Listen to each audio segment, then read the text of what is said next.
Mark, given the supporters plenty of amazing days out this season, but that's right up there, isn't it? Yeah, it is. I think any time you win away from home against the big teams, we know how hard that is. We've had some really tough days against them, and I thought the first half performance we were outstanding. The 2 goals are brilliant goals. And if we're being honest, it's not the perfect performance, because we had moments where we might have extended the lead, used our counter-attacks a little bit better. And in the second half, they just bombarded us, and it was backs against the wall. It was have a bit of grit to stay in it, and we managed to do that. And you know, when they score, it's a tough one, and it went right to the wire. It had everything that game. The physical commitment from our team at this stage of the season to give what they've given and get the result. It's a super result for us. Obviously gets us in the top half. That's something we don't want to let go of. But yeah, so proud of that performance, and some of the individuals within there, different class. And the first half performance was as good as we've seen as well, and I expect that maybe the fact that it was on Sky Sports gave the players a little bit of an extra incentive, a little bit of an extra boost to really show what they can do, and they certainly did that. Yeah, well, we said to the players today, to make sure people that don't normally see us see the best version of us as a team, see the best version of you as an individual player, and that gives us a nice motivation to go in the game. But I think about some of the big away days that we've had in the biggest stadiums or the biggest occasions. We've showed up and we've shown a real nerve and a real bottle to put a foot on the ball and play and to cause teams problems, and I thought we did that very well in the first half. We weren't under huge threat. We felt they would change something at half time, and they went back to the team that actually we prepared for, but they went to a back 4 today for the first time, and we dealt with those things very well. And this group have become resilient but also flexible to be able to adjust to everything. So real credit to them and everybody for helping them do that. I thought the level we hit today was very good. And 2 tremendous goals too. Absolutely brilliant. Jibbs does great on the first one, steps out, hits the diag, and Joey does brilliant. And Nibsy's finish is very clever, very clever. He nearly should, and I haven't seen it back. He thinks he gets pulled just before half time. If we'd have got the third one at that point. And then the second goal, Brophy outstanding today at times. What a brilliant delivery.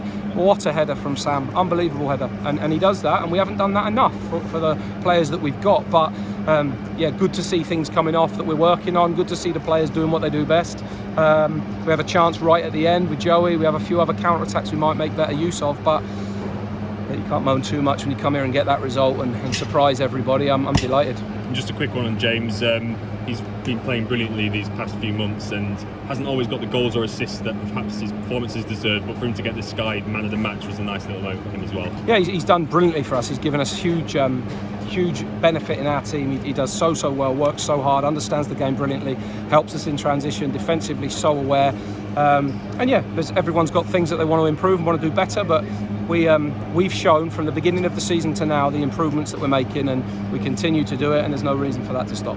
In the second half, you said that it was backs against the wall at times, but for 20-25 minutes or so, it wasn't really the case. The team were able to keep Wigan at arm's length for much of it, but then once that goal goes in, it makes the whole game a whole lot tougher. Yeah, it was tough for us to get a press high up the pitch. We couldn't get control of the middle for a spell, so I took Nibsy off to get Liam on to give us an extra midfield player. They were running another forward into the back line, so Diggers almost played like a third centre half at times and had to defend so many forward passes and crosses. We had to try and dominate our half if we could and wait for counter attacks. And yeah, like you say, I thought we started the half well and got through that period. When they score, the momentum changes. They end up with 4 strikers on the pitch. They end up with 11 players in the box on set plays. And then anything that you've planned for, you're just playing a game and seeing if you can get through it. And we did, because you look at the desire to defend our box and our goal. We've done it so often this year. We look at games at Lincoln where we defended a lead, and Newcastle. You see the reaction. Boys don't want to concede, they want to win. We've got a good mentality drive in here, and yeah, we want to keep building it. Just 3 games to go. I bet you don't want the season to end. No, we do. We want to finish well. We want the 3 games to go well. We want to show that others can play and still contribute to winning performances. We've got another brilliant away day next week. You know, I said, could we get a surprise result of the 3 away games? And we've got 2. So let's see if we can make a hat-trick at Sunderland next week. But no, how tough that will be. 2 home games that we want to try and get results from. And look, we're in 12th. Let's see if we can hold on to it. It would be remarkable if we could do that. But we know that will be tough. But when the time comes, we will deserve a break, because the boys are hanging on, but they've got a bit about them to do that. Thanks very much.